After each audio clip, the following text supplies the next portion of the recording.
네, 시청자 여러분 안녕하십니까? 구독자 여러분 안녕하십니까? 100원, 200원 후원해 주시는 분들께도 감사의 말씀을 드리고요. 제가 아직까지 채널이 수익 창출을 할 수 있는 상황은 못 됩니다. 그런데 이렇게 제가 인위로 시청 시간을 늘리거나 구독자를 늘릴 수 없기 때문에 한 1년 더 기다리면 수익 창출의 가능성이 있지 않을까 생각을 하고요. 그래서 어떻게든지 달려보려고 하는데요. 동영상을 들으시는 분들은 구독을 좀 많이 해주시면 고맙겠다는 말씀을 드리고요. 그 외에는 없습니다. 저는 좋아요까지도 안 바라고요. 구독만 많이 해주시면 됩니다. 그리고 오늘은 제가 말씀을 드릴 것은 왕갑이라는 지나간 사극이 있어요. 정태우가 단종으로 나오고 그 다음에 임동진 씨가 세조 임금으로 나온 왕갑이 한 명의 역할로서 최종원 씨가 나왔던 그 드라마를 제가 이제 유튜브를 통해서 보다가 생각난 게 있어가지고 말씀을 드리려고 합니다. 그때 당시에 계유정난이라고 벌어진 것은 계유년에 정치적 난동을 일으켰다. 누가? 수양대군이. 이렇게 보시면 될 것 같아요. 그래가지고 이제 그 당시에 그런 도성에 궁궐 수비를 책임지고 있던 좌회정이었죠.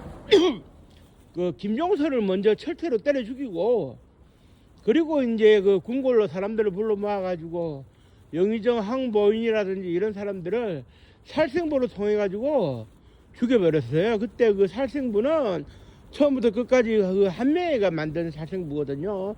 그래서 살생부로 통해가지고 죽여버리고, 그리고 난 다음에 이제 선차무게라 그래가지고 선조치 후보라는 개념에 따라가지고 그런 수양대군이 단종한테 찾아가가지고 고변이 일어났다. 그래 이제 안평대군을 왕위로 올리려고 하는 시도를 내가 저지했다, 이런 식으로. 그래가지고 이제 사실 그렇습니다. 왕족의 경우에는 대접은 받을 수가 있는데 그 어떠한 직책을 받지는 못하게 돼 있어요. 직책을 맡지도 못하게 돼 있고. 그런데 세조 임금은 그 자신 스스로가 수양대군으로서 거사를 일으키고 정치적 난동을 부리고 난 뒤에 스스로 영의정에 취임을 했어요. 그래가지고 국정 운영을 장악하다가 조카인 단종을 상왕으로 이제 올리면서 자기가 선의를 받았거든요. 그래서 이제 왕의 이제 인장, 도장을 이제 자기가 물려받았다. 그래서 이제 자기가 이제 임금이 된 거다. 이렇게 이제 보여줄 수가 있는데요. 그러니까 임금으로서는 7대 임금이죠. 훗날 세조라고 불리게 되는데요. 실록에는 그렇게 돼 있더라고요. 세조대왕실록이라고. 근데 세조가 대왕까지 갈는지, 사실 우리에게는 그렇습니다. 역사적인 의미에서 봤었을 때는 대왕이라는 이름이 많이 이제 붙은 왕들이 있지만 세종대왕, 장원 세종대왕을 제외하고 나면 대왕이라는 이름이 붙을 가치가 있는 왕들이 얼마나 될까? 태조 이성계 정도면 모르겠는데. 그런데 이제 이것이 이제 뭐가 있느냐 하면 이런 게 있어요. 상원사에 가면은 그런 흔적들이 좀 남아 있거든요. 예를 들면은 세조가 대웅전에 들어가려고 했을 때 고양이가 이제 골룡포를 붙잡아 가지고 세조를 만류했다. 그래서 세조가 기이하게 여기고 대웅전 안을 수색해보라 했더니 자객이 있었더라. 그래서 충격을 받은 세조가 자객을 참수하면서 자기를 지켜준 고양이가 있는 상원사 절에는 고양이 묘자를 써가지고 묘전을 하사했다. 이게 고양이 이름으로 땅을 하사했다는 얘기죠. 그리고 거기서는 이제 그 세조와 단종이 숙질 간의 그런 그 갈등과 죽음에 대해 가지고 지장보살의 중재로서 이렇게 그 가피를 입어 가지고 하회를 시도했다, 뭐 그런 얘기도 있고요. 그런 가운데 가장 의문스러운 것은 그런 것 같아요. 우리가 흔히 사육신 하면은 그 단종 보기를 바랬던, 단종을 죽음으로 지키려 했던 성산문, 유흥부, 하위지 같은 이런 6명의 충신들을 말하는데, 근래 와가지고는 사칠신이라 해가지고 이제 7명이라는 논란이 있죠. 그런데 이 7명이라는 논란에 대해 가지고 제가 조금 설명을 드리면 간단합니다. 그때 당시에 김영김 씨 집안에 김문기라는 사람이 단종 보기를 위해서 좀 얼쩡거린 걸 맞아요. 얼쩡거린 거는 맞는데 문제는 뭐냐,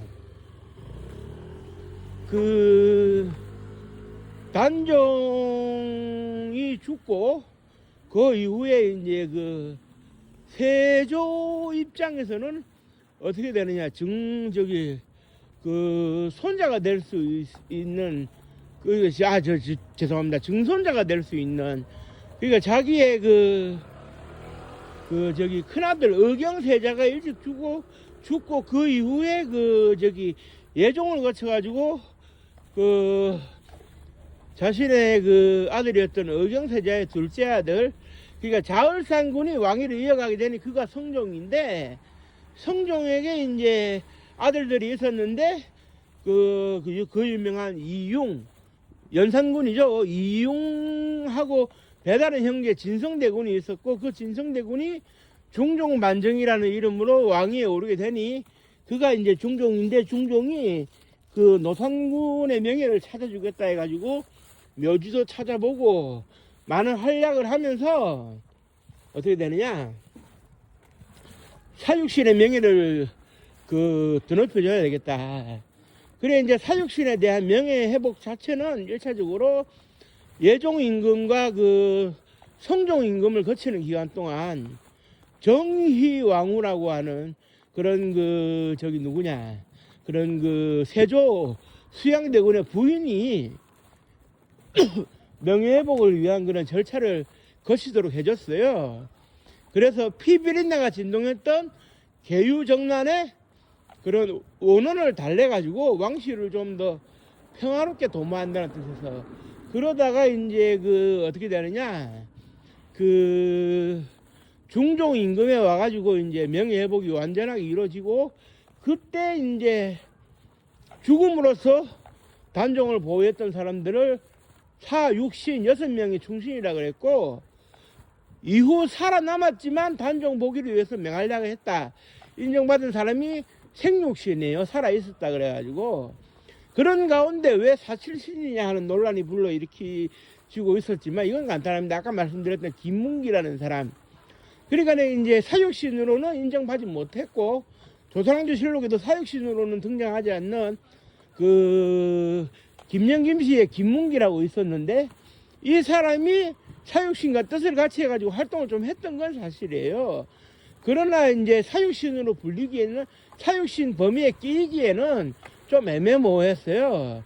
그런데 1976년도 12월 달에 코리아게이트 사건의 책임을 지고 신직수 중앙정보부장이 경질돼요.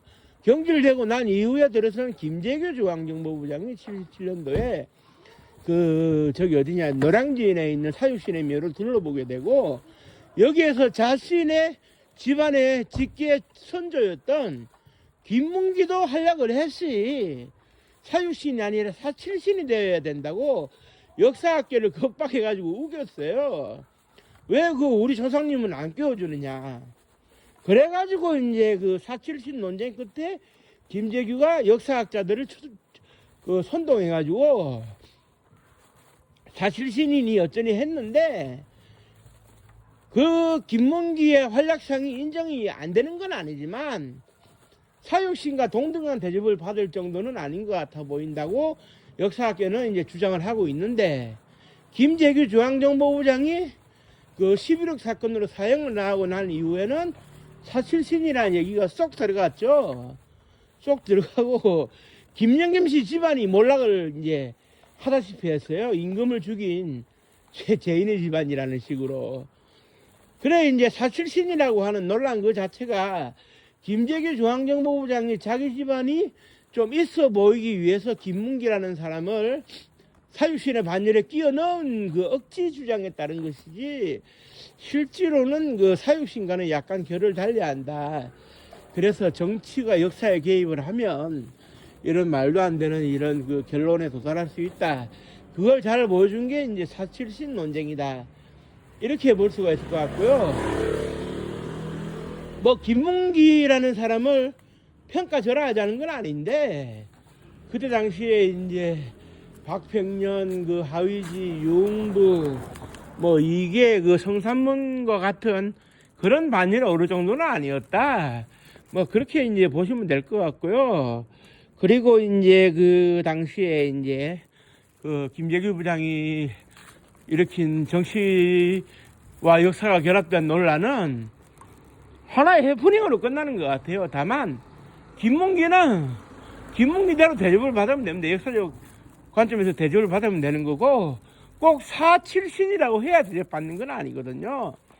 그러니까 역사에서 누가 잘했다 잘못했다를 따지기 이전에 규정된 범주, 그리고 이제 가장 중요한 것은 당대의 역사를 그대로 표현한 조선왕조 실록의 기준에 맞춰가지고 우리는 평가할 수 있을 것 같다. 이 점을 말씀드리면서 오늘 방송은 여기서 마치도록 하겠습니다. 날씨가 추운데 독감 조심하시고요. 건강 유의하시기 바랍니다. 고맙습니다. 감사합니다.